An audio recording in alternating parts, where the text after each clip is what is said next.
Hey, it's J. T.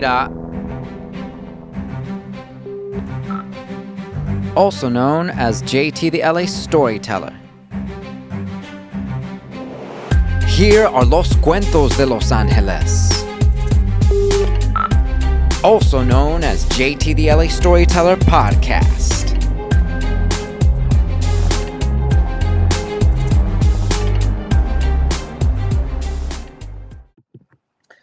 Hey, what is going on, Los Angeles? It's J. T. And I hope that you are very well. Today is Friday, July 5th, 2024, and on this installment of JT the LA Storyteller Podcast, yours truly brings to you a very special and heartfelt Los Cuentos wrap-up with respect to the Rios-Vela family, who just attended the first court hearing for the alleged murderer of their two children, Sergio Rios Jr., 33 years old, as well as Ricardo Rios, 19 years old, at the hands of Marcos Navarro, also 33, in South Los Angeles.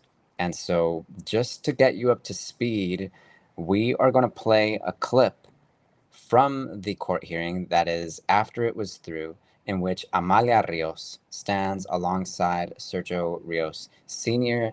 and speaks with members of the press about just what this loss has meant for her and what she seeks in this case as we proceed towards some form of justice for these two slain brothers who were loved so much, not only in their neighborhood of East Hollywood, but also throughout Los Angeles and beyond. Let's go ahead and play the clip just for our mutual reference.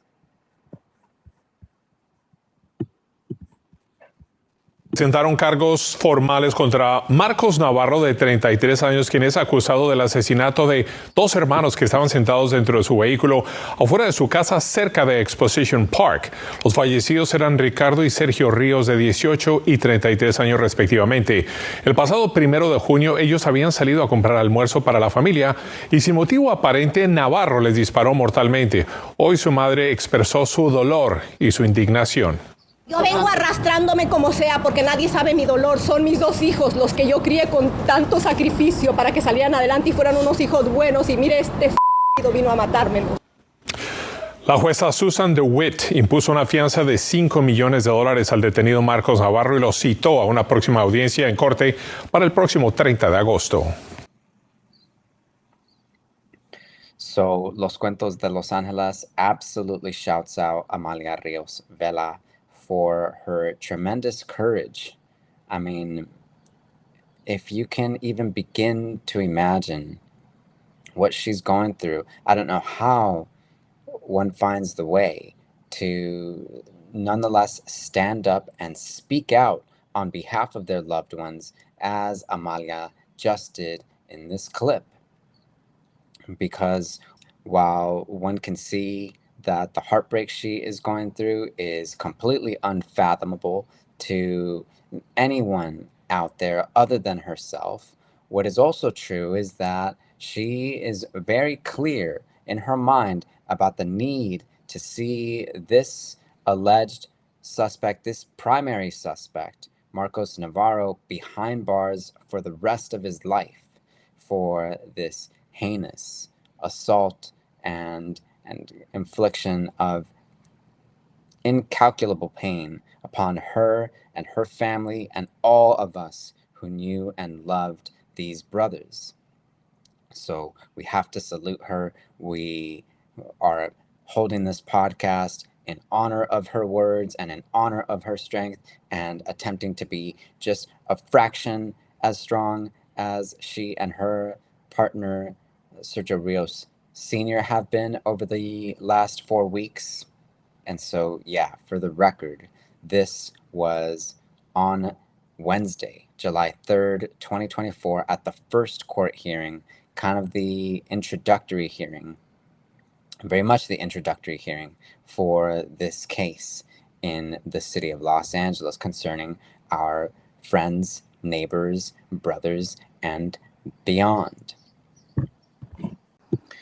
And so what we're going to do for some additional reference is play this clip from June 10th, 2024, just 9 days after the slaying of the Rios brothers, in which DA George Gascon's office stands alongside the Rios-Vela family and speaks about the capture of the alleged and primary suspect in this case.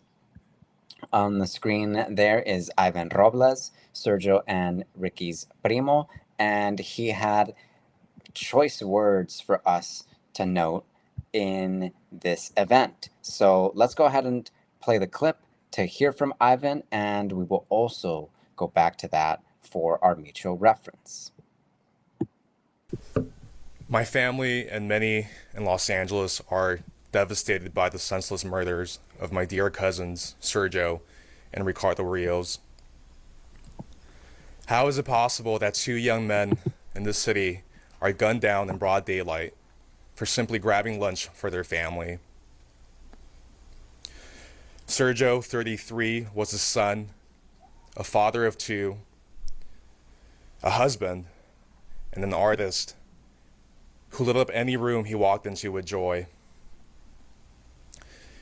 Anyone Sergio encountered with, he was able to touch their hearts.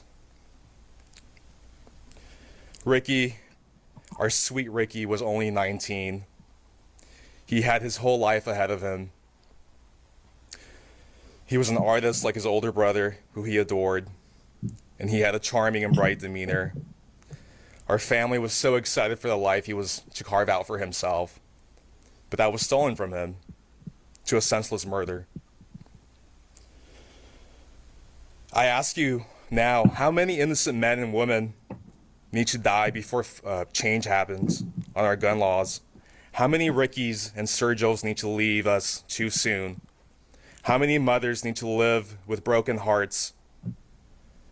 How many children need to live and never see their parents again before we all decide enough is enough?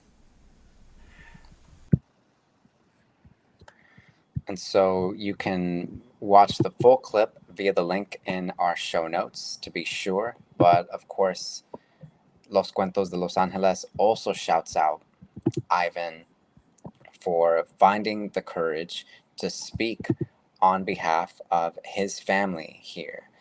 And one can tell that it's a deeply emotional, deeply distraught time for him and his loved ones.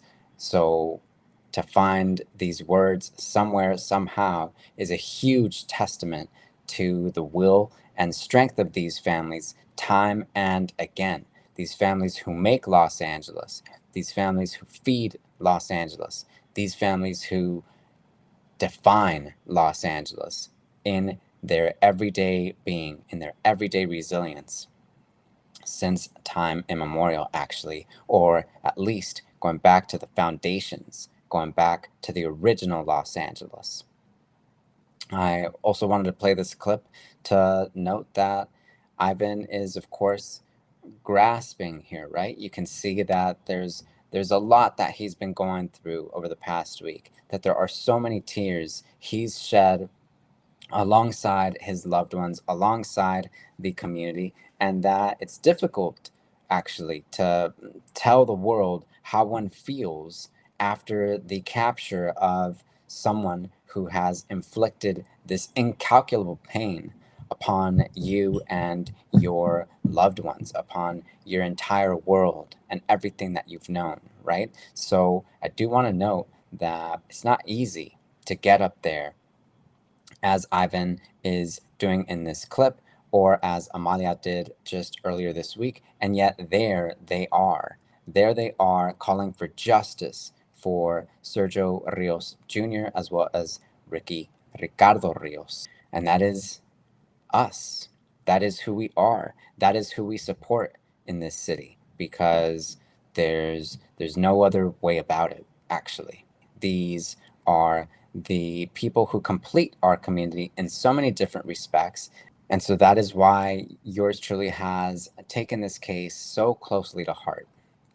To be sure, I first met Sergio Rios at approximately 5 or 6 years old at Lockwood Elementary School in East Hollywood. We for sure grew up together. We for sure saw all sorts of highs and lows together.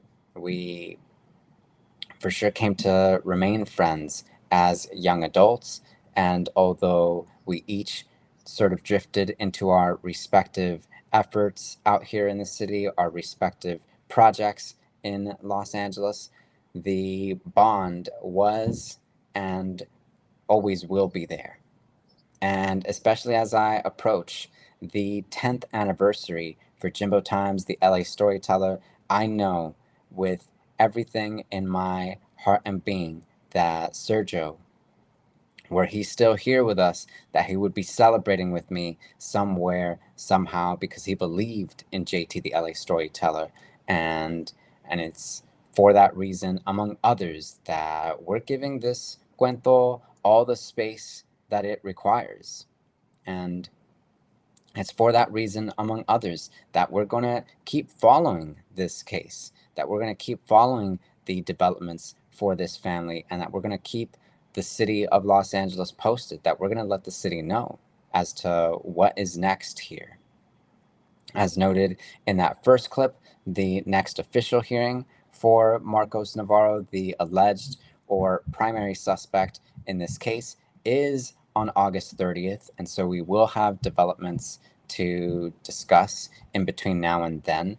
But for now, I just want you all to know that if you have seen this story in passing, or if you'd like to learn more, there are various links attached right to this podcast in the show notes. And what's also true is that the family is still fundraising for Sergio's 2 children, who we're going to speak about briefly now. So to be sure, up on the screen are Alex as well as Eliana Rios. That is Sergio Rios Jr.'s 2 toddlers, 2 children less than 3 years old, whom his death has left without a father. But here in this image, they are with their grandparents, Sergio Rios Sr. as well as Amalia Rios, who we heard speaking just earlier during this podcast sesh. And so this is actually from the last day of prayer. That is after 9 days of prayer following the burial of the Rios Brothers, in which a handful of members of the community came out and showed their support and expressed their condolences yet again and hugged the family on behalf of these 2 slain brothers, on behalf of these 2 indefinitely beloved brothers for East Hollywood and the city of Los Angeles and beyond. So to be sure, if you have seen bits and pieces of this story and you've just had a donation in mind, but you haven't quite gotten to it, I can assure you that now would be a great time to submit a donation over to the family as they carry on ahead, as they keep on, especially for these 2 toddlers, these 2 children who are not yet old enough to enter pre-kinder, but who are now only able to hear about their father, Sergio Rios Jr., 33 years old, and their uncle, Ricardo Rios, 19 years old, as we all move forward here in the city of Los Angeles. You can submit a donation down via the show notes, as always, and it is with this photo that I leave you all for this short wrap-up, because I can think of few better ways to let the city know that there are real families and their futures on the line here, and that it is for these reasons that we absolutely have to keep this front and center to the best of our ability, and in between other things, other commitments, other projects and responsibilities that we have for Los Cuentos de Los Angeles. So with that in mind, as usual, please stay vigilant and stay tuned. It's J.T. out with more soon. Hey, it's J.T. Also known as JT the LA Storyteller. Here are Los Cuentos de Los Angeles. also known as JT the LA Storyteller Podcast.